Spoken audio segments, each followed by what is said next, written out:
ವೀಕ್ಷಕರೇ, ಇವತ್ತು big boss ಮನೆಯಲ್ಲಿ ಅಶ್ವಿನಿ ಅವ್ರಿಗೆ ಒಂದು ದೊಡ್ಡ ವಾರ್ನಿಂಗ್ ಕೊಟ್ಟಿದೆ ಬಿಗ್ ಬಾಸ್ ಅಂತಾನೆ ಹೇಳ್ಬೋದು. ಯಾಕಂತ ಅಂದ್ರೆ ರಾತ್ರಿ ಮಲ್ಗೋದು ಲೇಟ್ ಆಗಿದೆ. 3 ಕಂಟೆಸ್ಟೆಂಟ್ಸ್ ಗಳ ಅಭಿಮಾನಿಗಳೆಲ್ಲರೂ ಬಂದು ಅವ್ರ ಜೊತೆ ಮಾತನಾಡಿ ಕಳೆದಂತ ಸಮಯ ಜಾಸ್ತಿ ಆಗಿರೋದ್ರಿಂದ ರಾತ್ರಿ ಮಲ್ಗೋದು ಲೇಟ್ ಆಗಿದೆ. ಅವಾಗ ಅರ್ಲಿ ಮಾರ್ನಿಂಗ್ ಅಶ್ವಿನಿ ಅವ್ರು ಎದ್ದು ರೆಸ್ಟ್ ರೂಮ್ಗೆ ಹೋಗಿದ್ದಾರೆ. ಅವಾಗ ಅವ್ರ ಮೈಕ್ ನ ಹ್ಯಾಂಗ್ ಮಾಡಿದ್ದಾರೆ.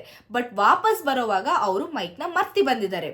ಸೊ ಮರ್ತಿ ಬಂದಿರೋದು ಅವ್ರಿಗೆ ಗೊತ್ತಿಲ್ದಿರೋ ಕಾರಣದಿಂದ ಗಿಲ್ಲಿ ಅವ್ರು ಕೂಡ ಅದೇ ಟೈಮ್ಗೆ ಎದ್ದಿದ್ರು.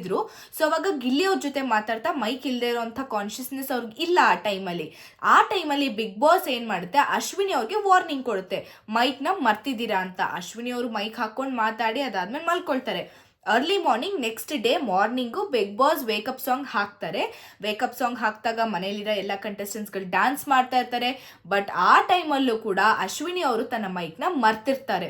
ಸೊ ಅವಾಗಲೂ ಸಹ ಅಶ್ವಿನಿ ಅವ್ರ ಮೈಕ್ನ ಮರ್ತಿದ್ದಾರೆ ಅಂತ ಹೇಳಿ ಬಿಗ್ ಬಾಸ್ ಏನು ಮಾಡ್ತಾರೆ ಅಂತ ಅಂದರೆ, ಈ ವಾರ ಮನೆಯಲ್ಲಿ ಯಾವುದೇ ಟಾಸ್ಕ್ ಇಲ್ಲದೆ ಇರಬಹುದು, ಆದರೆ ಬಿಗ್ ಬಾಸ್ ಮನೆಯಲ್ಲಿ ಇರೋ ದಿನಗಳ ಕಾಲ ಬಿಗ್ ಬಾಸ್ ರೂಲ್ಸ್ನ ಫಾಲೋ ಮಾಡಬೇಕಾಗುತ್ತೆ. ಇದು ಮ್ಯಾಂಡೇಟ್ರಿ. ಇದು ಒಂದು ಲಾಸ್ಟ್ ವಾರ್ನಿಂಗ್ ಆಗಿ ಅಶ್ವಿನಿ ಅವ್ರಿಗೆ ಹೇಳ್ತಾರೆ. ಸೊ ಬೆಳಗ್ಗೆನೆ ಬಿಗ್ ಬಾಸ್ ಅಶ್ವಿನಿ ಅವ್ರಿಗೆ ಒಂದು ದೊಡ್ಡ ವಾರ್ನಿಂಗ್ ನ ಕೊಟ್ಟಿರೋದ್ರಿಂದ ಇಡೀ ಮನೆಯೆಲ್ಲ ಬೆಳಗಿನ ಜಾವನೆ ಬೆಳಗ್ಗೆನೆ ಆ ಒಂದು ಥಾಟ್ ಅಲ್ಲಿ ಅವ್ರ ದಿನಾನ ಕಳೀತಾರೆ. ಸೊ ಇನ್ನಷ್ಟು ಲೈವ್ ಅಪ್ಡೇಟ್ಸ್ ಗಳಿಗಾಗಿ ನೋಡ್ತಾ ಇರಿ ಸಾರ್ವಭೌಮ ಟಿವಿ.